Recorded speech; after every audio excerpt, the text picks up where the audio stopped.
I heard you've been watching the Squid Game, the new Squid Game that's come out as well. You've will that given be up on irrelevant? anime? Will that be irrelevant by the time the episode comes out? I don't think it's relevant. It's not even relevant now. Everyone, You're like the everyone one wrote person it off because it was like the first episode was so shit, and which it was. It was really bad. Yeah.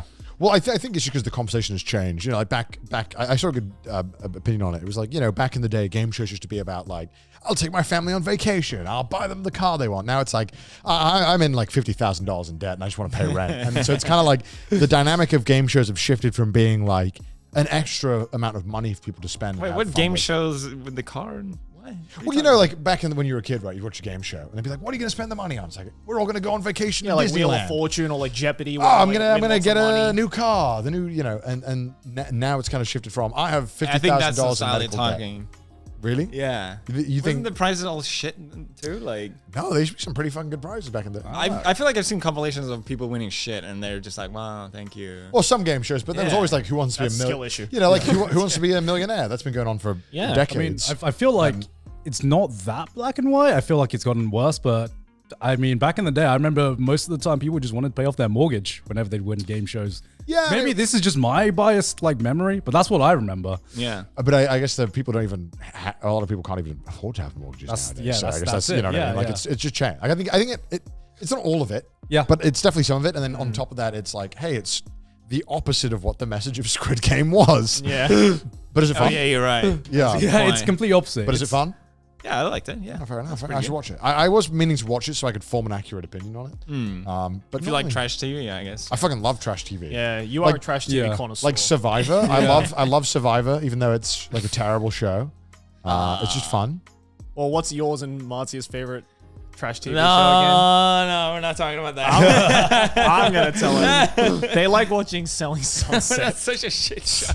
The thing is, like, when you're a parent, you have no brain capacity after 9 p.m. Like, I just need to watch the dumbest shit on Netflix. It's like, I don't care. Whatever. I get it. Yeah. Well, the UK has like 15 15 of those shows, all with like different. Yeah, UK's really good at making those shows. They love them. One of the most popular shows was on all the fucking time was it was like Home or Away, and it's basically like someone would be like, I want to live in Australia, but I don't know if it's right for me. And then they would show them two houses. Be like, look at this fucking amazing house in Australia for this much money. Oh, yes, I've seen this. It's in Spain too. Yeah. And Spain, they had a series for Australia. They had a series for like Spain, and they had the whole thing, and it was like, it was always like better abroad. They're like, I just like the UK, innit? It's quite nice. Really? Yeah. They never picked it. A lot of the time they didn't pick Australia because it was just daunting, I imagine. Yeah, probably. It's like 14 hours away. Yeah. And it's like, there's nothing there. Especially for a British person.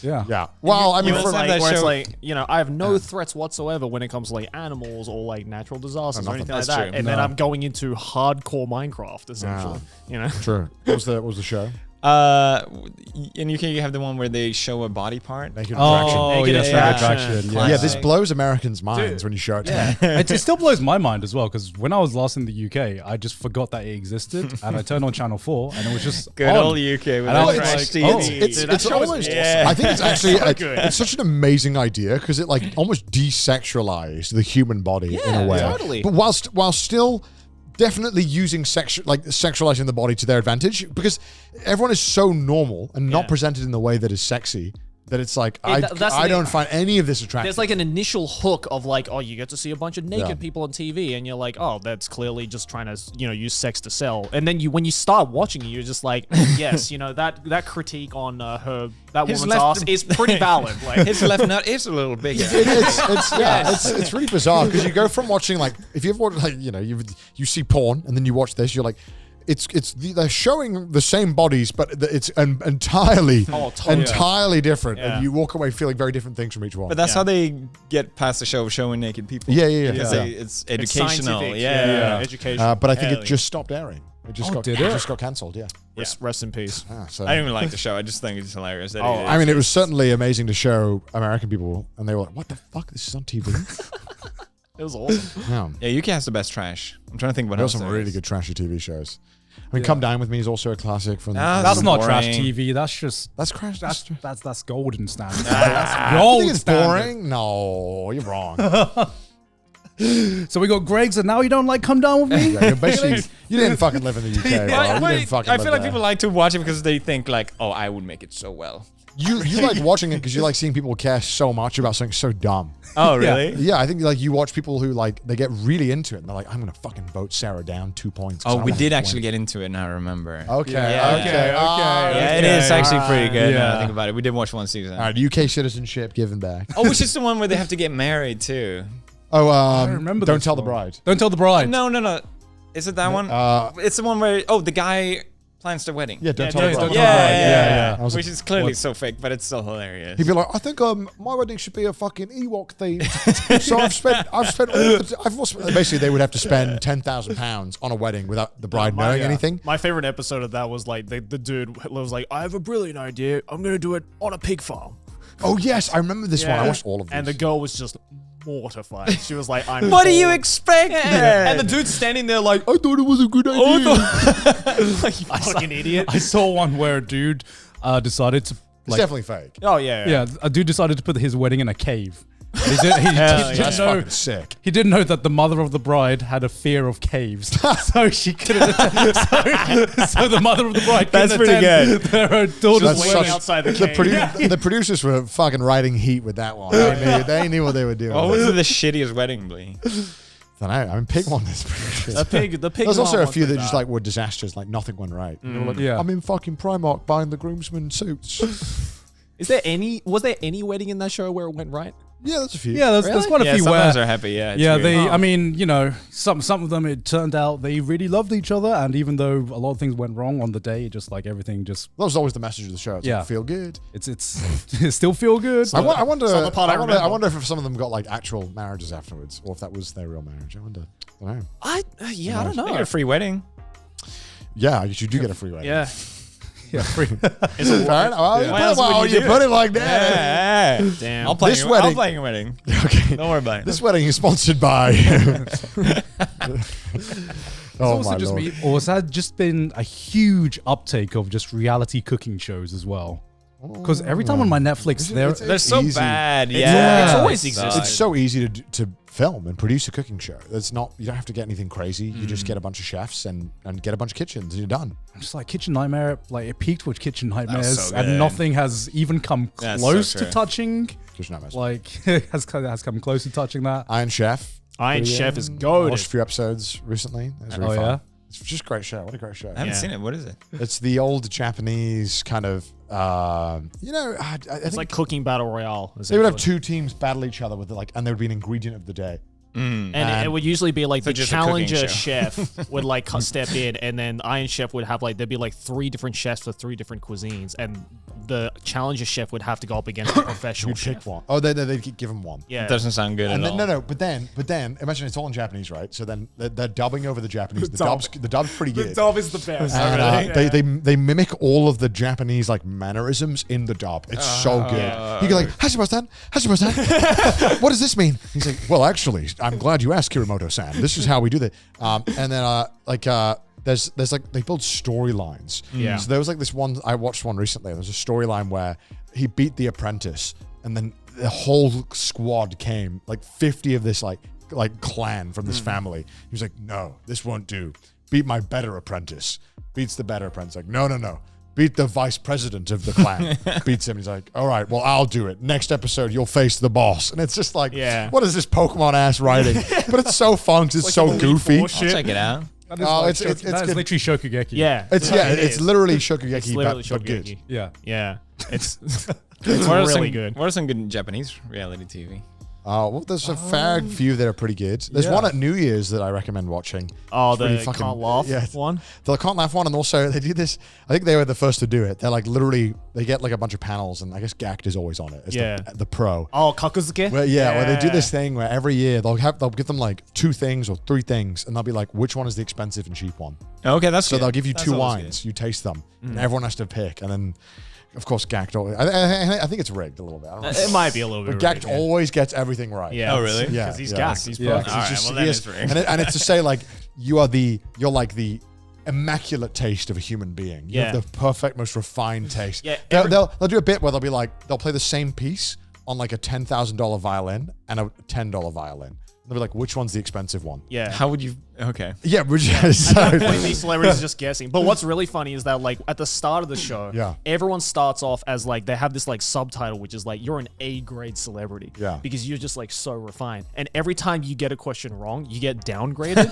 And the way they treat them on the show just gets downgraded. That's fucking funny. So it starts off like everyone's like has like, you know, really nice like chairs to sit on and like really nice food. And then the more you get wrong, it's just like at the end of it, you just disappear from the frame.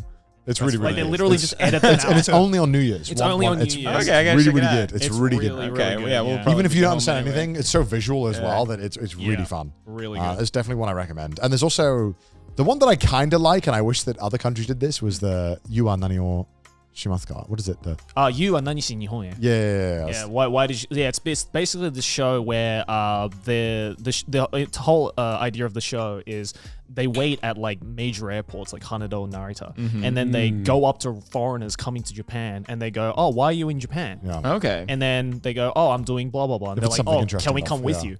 And they basically tag along with the foreigner to do whatever. And it's actually, to their credit, not set up at all. It's literally just like, where do you want us to meet you? What are you doing? I know because I've been stopped twice for it. I saw people filming it right where people went out, so I was like, that's probably that. That's what it is. Yeah. Oh wow. And so they'll just follow a random foreign person, and some just them going to their hotel. Well, no, they'll be like, what are you coming to this trip? So if he's like, I'm gonna go fishing on a boat in the middle of the ocean, they're like, okay, tell us when, and we'll meet you there, and they film that. Wait, so they film foreigners that come to Japan? Yeah, only foreigners. But I feel like, don't they just? Well, I'm gonna go to Shibuya Square. Well, they don't. Yeah, they don't take people. They'll like be asking if someone's like, I'm coming here to compete in the baseball championships. Okay. Like, can we follow you? Yeah. Oh wow. And I guess because it's so, this is the.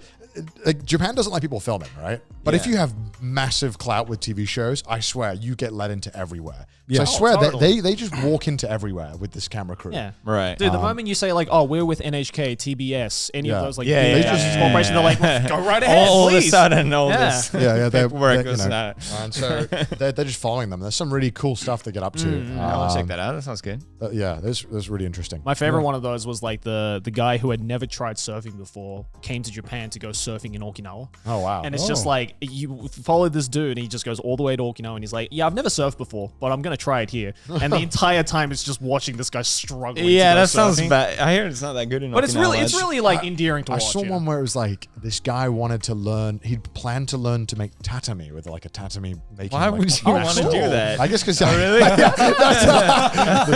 thought it was kind of neat that a foreigner and that there was a guy, and it was literally like a 90-year-old guy. He's like, "Fuck it, fine, I'll help you do it." He's like, "All right." Wait, how? And he was. How'd you learn that? I don't know, but he was like in this guy's house for like 3 months, just learning to make tatami mats. That's I found the one weeb, like just going 10 levels deep into Japanese. Yeah, I don't know how they find these dudes. I guess they literally just harass everyone. Like, what are you doing? Yeah, what are you they doing? literally just go up to everyone who looks foreign and they just ask. Okay. Yeah. It's always it's a really fun show. Japan has a lot of shows that kind of pat Japan on the back. They have a lot of food shows like to do about that. everything. A lot of the TV shows they put on television in Japan are like about how good Japan is and all the cool things in Japan. Yeah. We do not have anything like this in the UK. It just does not exist. No, I think you do. We have some that are like historical things. You literally just referenced it earlier with the show moving to Australia, and be like, no, that's not like that's more. That's UK, that does not make the UK look good at all. Oh, okay. It's like it makes it look worse. You could have such a good life in Australia. Look how much more she gets paid. She's like, I decided not to move from Scunthorpe. I like it. No, but that makes it seem like it's just so quaint and lovely here.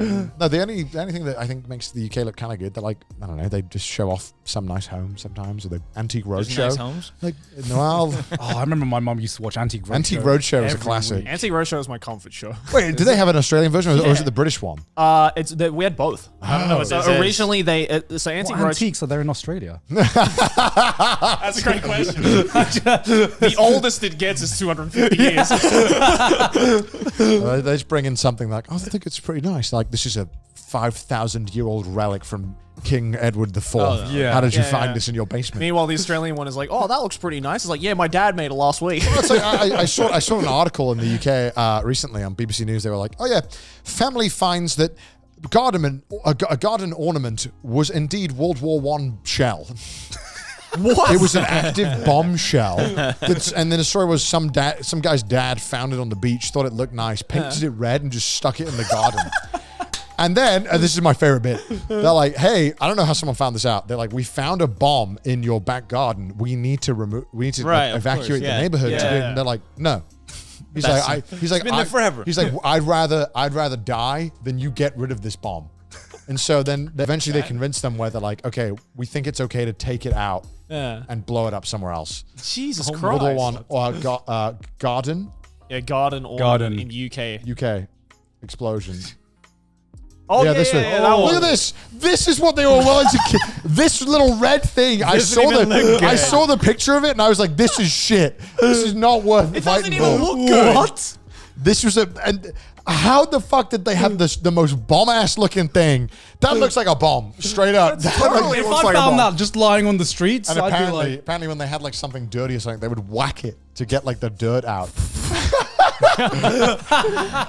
Jesus Christ. And I was like, this is the most UK thing ever. Oh, it looks really nice. Oh, just casually have a fucking... never blow. You never hear about like, you always hear people finding that. Yeah, because if it hasn't blown up in like 100 years, it's not going to blow up. Well, okay. Oh shit! Odds are it's not going to blow up. I'd win. That is kind of crazy. I'd win. Well, I wouldn't die, but I don't know. Yeah, I wouldn't die. Someone else. My neighbor might. Someone else might. My neighbor doesn't have an enemy. He doesn't have the ego to survive.